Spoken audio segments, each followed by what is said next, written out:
नमस्कार प्रिय मिथुन राशि वाले, साल 2022 का संपूर्ण वार्षिक राशिफल लेकर के मैं एस्ट्रोलॉजर रवि गुप्ता आपके समक्ष उपस्थित हो गया हूं।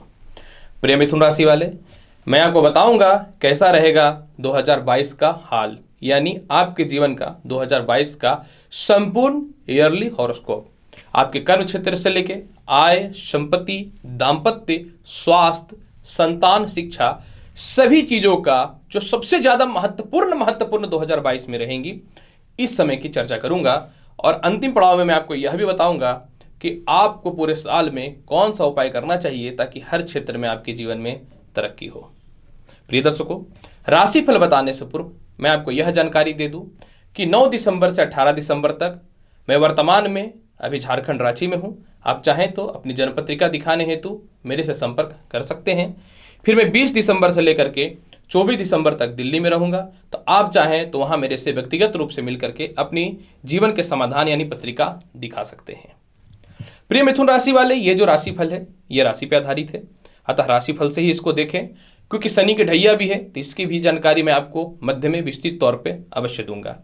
नया साल है तो मैं यही बोलूंगा कि ईश्वर करे यह साल आपके लिए बहुत ही लाभकारी हो। जीवन में कुछ गलतियां अगर हुई हैं, जीवन में किसी प्रकार की कोई परेशानियां अगर हुई हैं, तो सभी को भूलिए और जीवन में नए उमंग, नए शक्ति और नए कुछ अलग अलग पलों के साथ अपने जीवन का प्रारंभ करिए, ताकि जीवन में सकारात्मकता ही आपके कदम चूमे। मैं ईश्वर से सिर्फ यही कामना करता हूं। प्रिय मिथुन राशि वाले, अगर 2022 में कर्म क्षेत्र की अगर चर्चा करना चाहें तो देखिए, आपके कर्म क्षेत्र के स्वामी जो हैं वह बृहस्पति होते हैं। और बृहस्पति जो है 13 अप्रैल तक जो है कुंभ राशि में यानी भाग्य स्थान में बैठे हुए हैं। कर्म क्षेत्र का मालिक और सप्तम स्थान का मालिक दोनों बृहस्पति होते हैं, जो भाग्य स्थान में 13 अप्रैल तक रहेंगे, जो आपके लिए पूरे 13 अप्रैल तक नए नए व्यापार और नए नए नौकरियों के अच्छे अच्छे आयाम को प्रारंभ करेंगे। अच्छे अच्छे आपके जीवन में अपॉर्चुनिटी आएंगे। 13 अप्रैल के बाद बृहस्पति जो है यह मीन राशि में चले जाएंगे और इस समय बृहस्पति हंस योग नामक राजयोग की उत्पत्ति करेंगे। क्योंकि मिथुन राशि में बृहस्पति केंद्राधिपति दोष के अंतर्गत आता है, लेकिन यह जब हंस योग बनाएंगे तो आपके जीवन में केंद्राधिपति दोष नहीं लगेगा और 13 अप्रैल के बाद और ज्यादा जीवन में तरक्की के रास्ते भी खुलने चालू हो जाएंगे। दूसरी महत्वपूर्ण जानकारी यहां पे एक चीज यह भी बता दूं कि 29 अप्रैल तक शनि मकर राशि में है और शनि भी जो है तीसरी दृष्टि से कर्म क्षेत्र को देख रहे हैं, जिसका अर्थ यह होता है कि आपके जीवन में 29 अप्रैल तक शनि का कर्म क्षेत्र में प्रभाव पड़ना, जो काल पुरुष के कुंडली में जो होते हैं कर्म क्षेत्र के अधिपति होते हैं, आपके जीवन में तरक्की और उन्नति के ऐसे भी आयाम प्रारंभ होंगे। फिर 13 अप्रैल से लेकर के 29 अप्रैल से लेकर के यह 12 जुलाई तक कुंभ राशि में चले जाएंगे। अतः इस समय कर्म क्षेत्रों में थोड़ा सा कमी देखने को मिलेगा, लेकिन पुनः जो है आपके जीवन में 12 जुलाई के बाद यह मकर राशि में वक्र अवस्था में आ जाएंगे। फिर कर्म क्षेत्र पर इनकी दृष्टि जाएगी तो आपके जीवन में तरक्की के रास्ते खुलने चालू हो जाएंगे।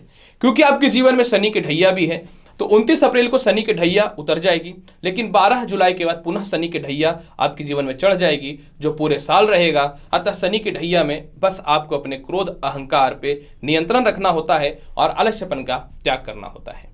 अगर छोटे छोटे ग्रहों की बात भी करें तो सूर्य मार्च अप्रैल में जो है कर्म क्षेत्र पे अपनी दृष्टि डालेंगे। अतः सरकारी कामकाज से लेके प्रशासनिक तथ्यों पे भी आपके जीवन में सफलता के रास्ते खुलने चालू हो जाएंगे। इसके बाद फिर जो है मई जून में जो है आपके जीवन में सूर्य कर्म क्षेत्र पे स्थित हो जाएंगे, जिसका अर्थ ये होता है कि मई जून में भी आपके जीवन में अत्यधिक तरक्की के रास्ते खुलेंगे। यानी पूरे साल में आपके मार्च और अप्रैल, मई और जून में जो है अचानक बड़े उन्नति और तरक्की के रास्ते खुलेंगे और इसी समय विदेश जाने की संभावनाओं में भी विशेष वृद्धि दिखेंगी। अगर हम चर्चा करें कैसा रहेगा आय और धन की स्थिति, क्योंकि ये जीवन में बहुत मजबूत है। आज के समय में आर्थिक स्थिति से इंसान की तुलना होती है, तो अगर मैं आय और धन की बात करूं तो पूरे वर्ष, क्योंकि देखिए आपके आय के मालिक जो होते हैं मंगल होते हैं, तो मंगल पूरे वर्ष जो है आपके लिए लाभकारी और उन्नति कारक परिस्थितियों में रहने वाले हैं। परंतु अचानक सफलता की बात अगर करना चाहूं तो सूर्य, बुध और शुक्र की चर्चा अगर करें तो अप्रैल और मई में सूर्य और बुध जो है आपके आय स्थान में उच्चस्थ अवस्था में और बुध आदित्य योग के साथ में रहेंगे। अतः अप्रैल और मई में 2022 में सबसे ज्यादा धन की प्राप्ति के रास्ते आपके जीवन में खुल जाएंगे।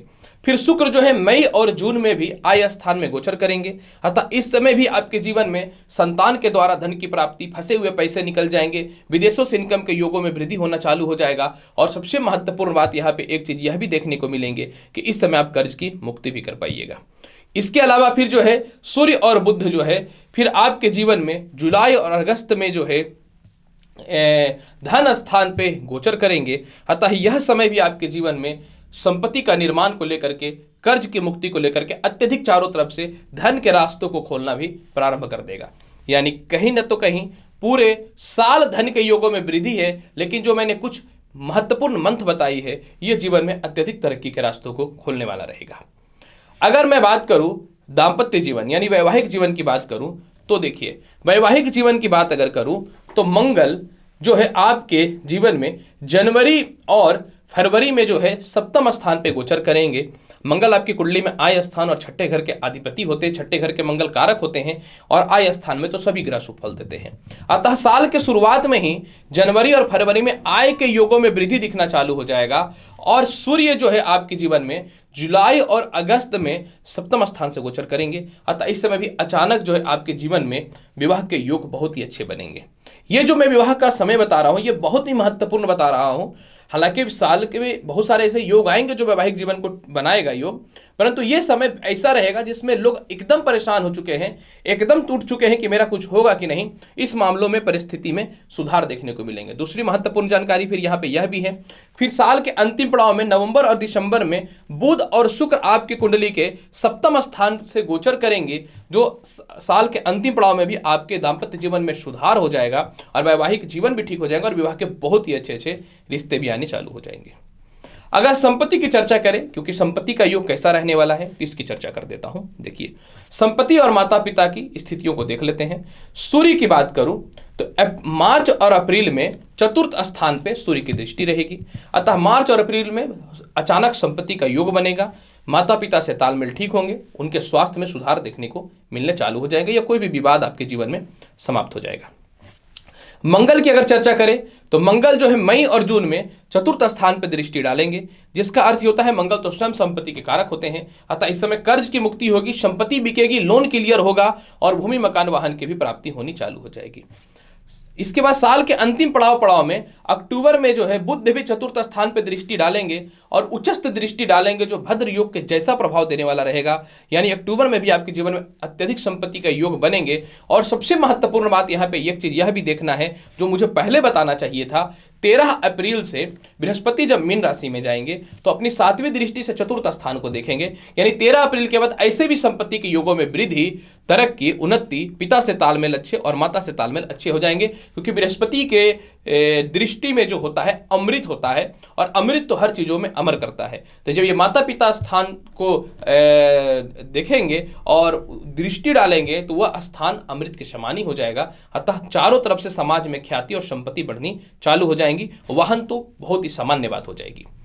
अगर मैं बात करूं शिक्षा जगत की, संतान जगत की और प्रेम की स्थिति कैसी रहेगी, तो देखिए मिथुन राशि वाले शिक्षा जगत की बात अगर करना चाहें तो देखिए, और संतान और प्रेम का, तो शनि जो है आपके जीवन में पूरे साल लगभग 2 महीने को छोड़ करके जब मकर राशि में रहेंगे तो अपनी 10वीं दृष्टि से तुला राशि को जो पंचम स्थान में उच्चस्थ दृष्टि से देखेंगे, जिसका अर्थ यह होता है मिथुन राशि वाले कि पूरे साल जो है पंचम स्थान उच्च की दृष्टि, तो पूरे साल आपके शिक्षा, संतान और लव रिलेशन में सुधार देखने को मिलेगा। 29 अप्रैल से लेकर के 12 जुलाई तक आपको इस समय में थोड़ी सी दिक्कतों का सामना करना पड़ेगा, पुनः परिस्थिति आपकी बहुत ही अच्छी हो जाएगी।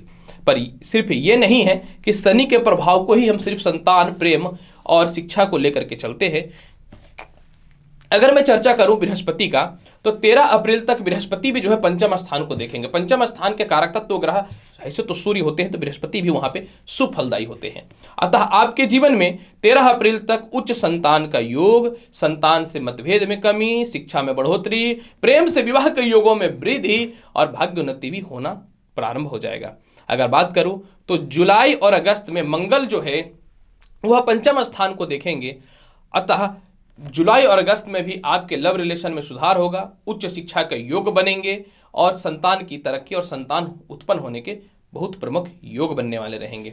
इसके अलावा शुक्र जो निश्चित तौर पे पंचम स्थान के सीधे कारक होते हैं, तो अक्टूबर नवंबर तक यह जो है पंचम स्थान को देखें, यानी अक्टूबर और नवंबर को पंचम स्थान को देखेगा, यानी साल के अंतिम पड़ाव में भी लव रिलेशन में सुधार, प्रेम से विवाह के योगों में वृद्धि, संतान सुखों में वृद्धि, और इसके अलावा जो है आपके जीवन में उच्च शिक्षा का योग दिखता है। मतलब आपके जीवन में इस मामले में तो मिथुन राशि वाले आप विजयी हो रहे हैं 2022 में।